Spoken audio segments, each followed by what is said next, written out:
Thank you for joining us today. We are going to talk about the Imperial County Housing Element Update. As many of you know, California faces a severe housing shortage, and addressing this is a high priority for the state government.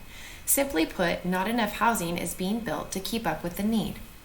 This is why cities and counties in California, including Imperial County, are required to prepare a housing plan, also called a housing element. Preparing the housing element is an important step in ensuring that every Californian has a place to live. It's especially important that we consider housing needs for people at all different income levels. Historically, and even still to this day, lower income individuals and households have had limited access to safe quality housing. By federal definition, a low-income household is a household that earns less than 80% of the area median income, and a very low-income household earns less than 50% of the area median income.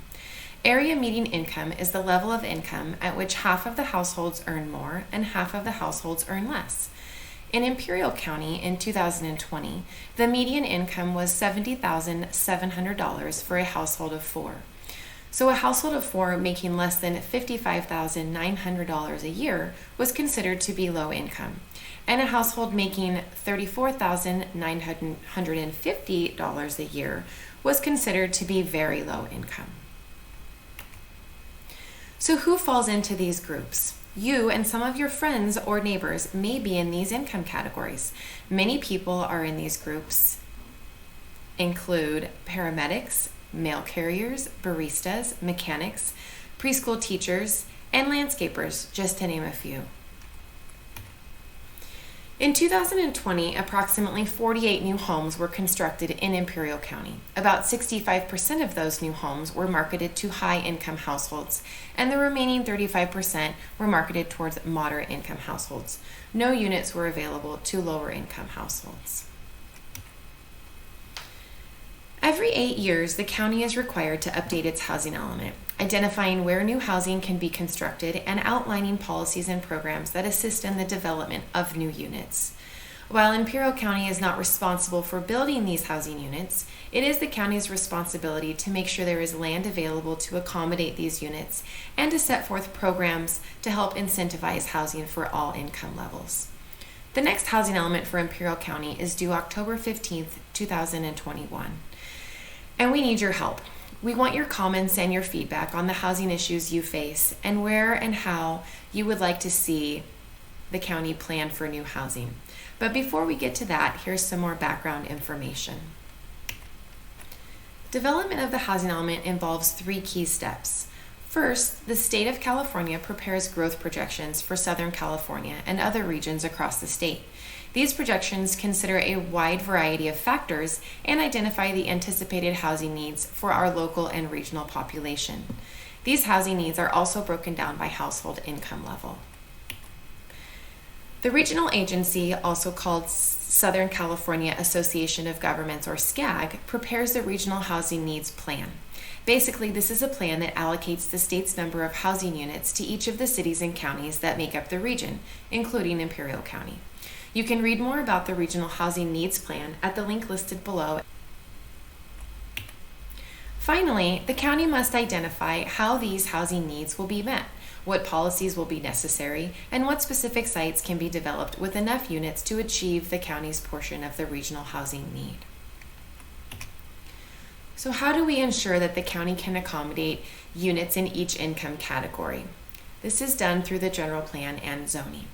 One of the state's basic assumptions is that the more units that share one piece of land, the more affordable those homes will be to individuals and families who have lower incomes.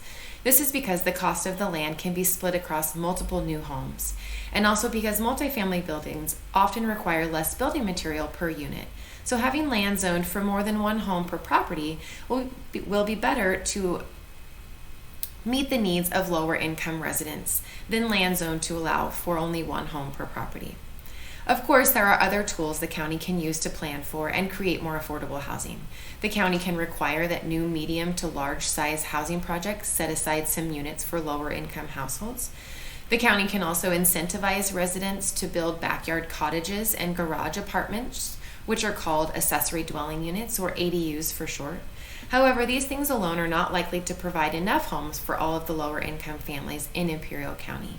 Therefore, the county also needs to carefully plan for what areas can accommodate new homes.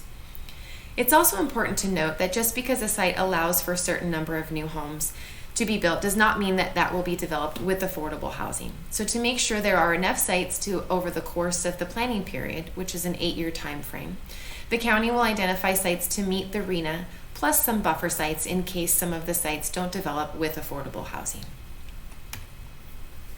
Another important aspect of planning for new homes is making sure that people have fair access to new and existing housing.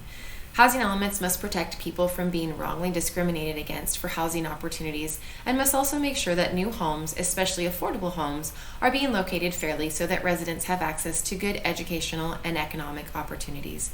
In other words, good homes, good schools, and jobs.